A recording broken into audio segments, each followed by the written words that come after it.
Hi, it's Buddha Boy here, aka the Red Baron, aka Jeff Sherwin. This is my 2012 Dodge Durango RT. I've had it since 2012, and it's been a really good truck. I just wanted to do a little video on it because I'm getting a Hellcat SRT Durango, and I just want to do a little comparison with that. And anyway, just wanted to show you my garage. We're going to head to the track today.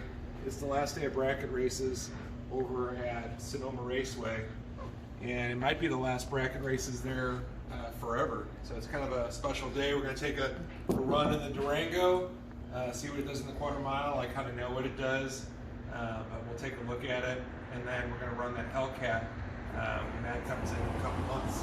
This is the Red Baron, missing its engine.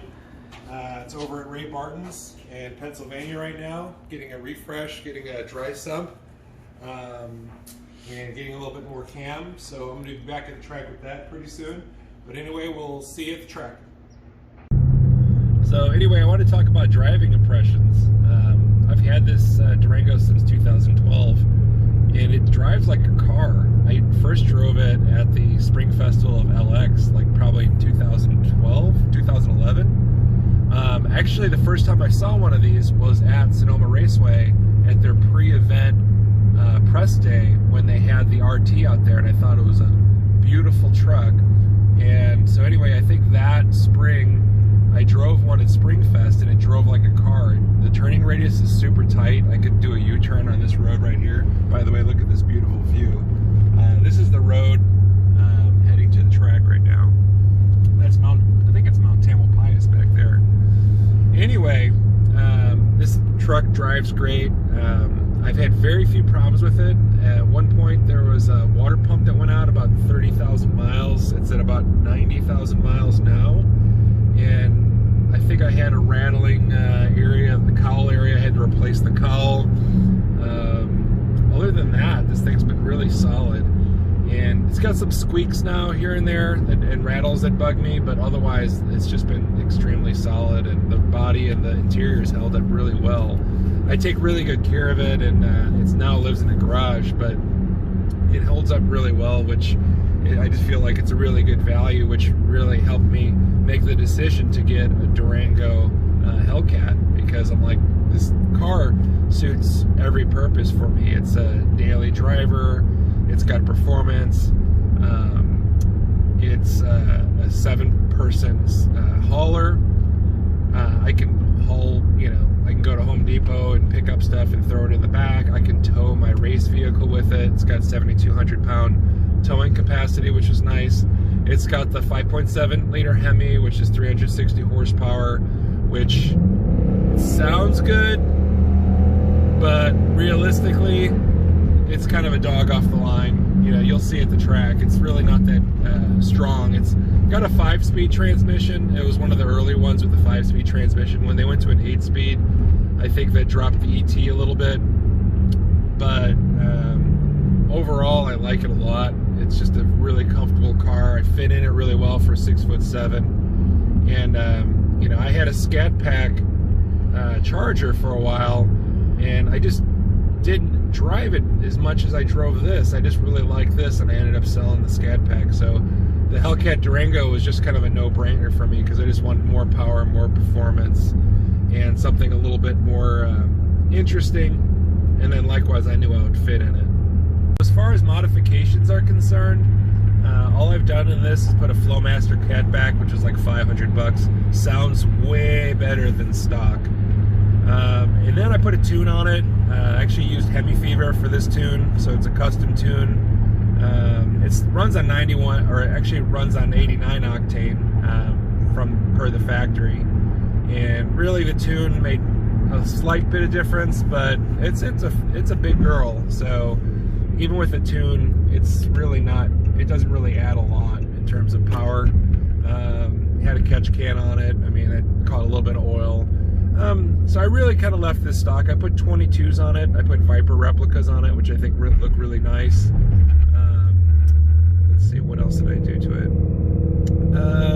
I just used regular wax on it. I didn't ceramic coat it. I'm going to ceramic coat the Durango Hellcat. And otherwise, I haven't done much except put maybe 2 or 3 sets of tires on it. The summer tires were kind of wearing fast. But other than that, I put a cold air intake. I had a leg maker cold air intake on it. But like I said, you know, a tune, even a custom tune, leg maker intake, all that really didn't add a lot of performance, or at least noticeable performance. I'm looking forward to having the supercharged 6.2, because you basically could just, you know, change out the upper pulley and put a tune on it and make like 75 rear wheel horsepower per Josh at HHP. So I'm looking forward to that, and I'll show you how that turns out at the track as well when time comes. All right, we're almost at the track. You can see how slow this thing is merging.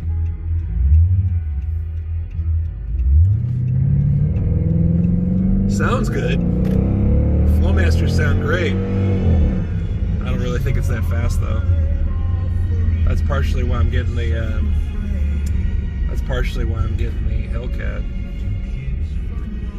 So anyway, yeah, I've had this RT at the track several times. It's not really a big performer. I think it's I think the best I did was like a very low 15. Today I'm gonna have my wife with me in the car filming, but it is really cold, so the DA I'm sure is like negative 500 right now. So I wouldn't expect a lot, but I'm figuring probably mid-15s. We'll see where we're at today.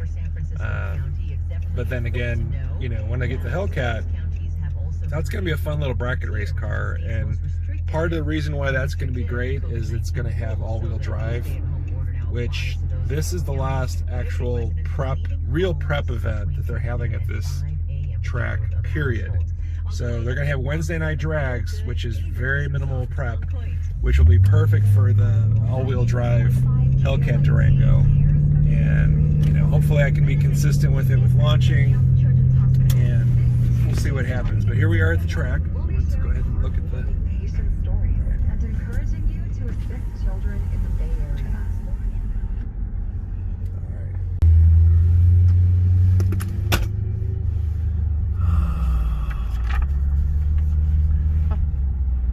All right, here we are at the track. It's time to get teched in. Oh, look, there's a Challenger. Scatty pack. And off to tech. And there's nobody in the tech line, so this is gonna go really quick. I just gotta get right in here.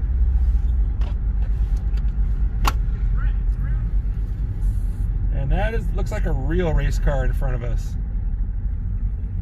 Definitely not a 2012 Durango RT.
Room for the wife. I can even sleep back here. I've done it before. Where you lay everything down.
This guy's gonna kick my ass. That Nova right there does some wheelies. So I'm gonna be. We're only doing 8th mile today, so I'm probably gonna be in that 8-9 second range on the 8th mile. I haven't run 8th mile in this car this slow in a long time, so I don't know what this thing's gonna do. But I'm pretty sure he's gonna be ahead of me. And you're going around the turn. Please take your cars. You see Brian waving at you. Come on down. 13, 12 and 13. 12 and 13. All right, we're up. We don't need you going around the corner like that. We need you to come on down. We need to get other cars. I am going around the water box.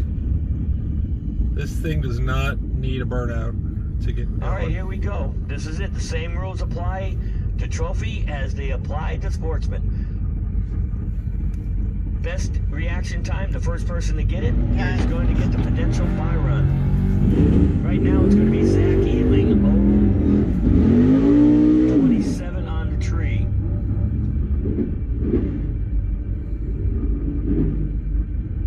So he's your #1 qualifier for Trophy at the moment.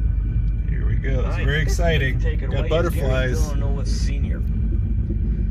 Over here in the Bumping in. Got the top yellow. He's got top yellow. Bottom yellow. We're getting ready to go. They tried. They both go red.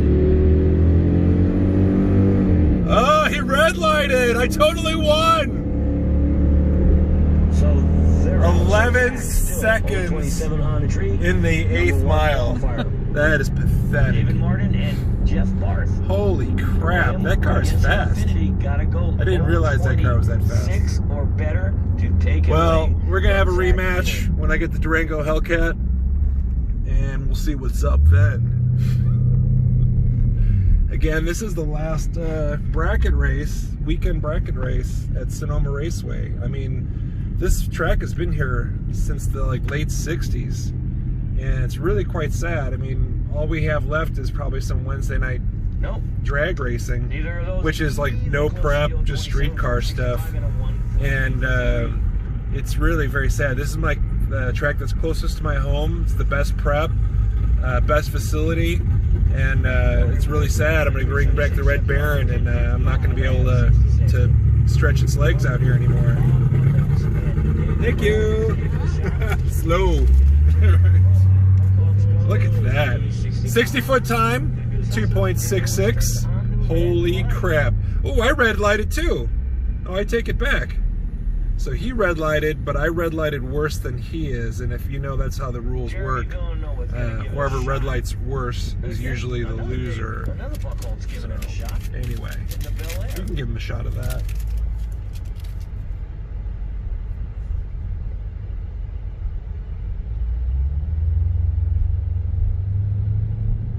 Yeah, this Durango is super heat soaked. Now it's time for all my excuses. Super heat soaked. Got a passenger in the vehicle. You know, I've been running this vehicle with the air on for like the past couple hours while we're waiting to run. So, you know, and then I've got street tires on it. There's no drag tires. So, you know, just letting you know that it probably could have run a little bit better than that. You know, I could have done my pre-race routine and gotten it down to the 10s and the 8th. Anyway, well, thanks for watching.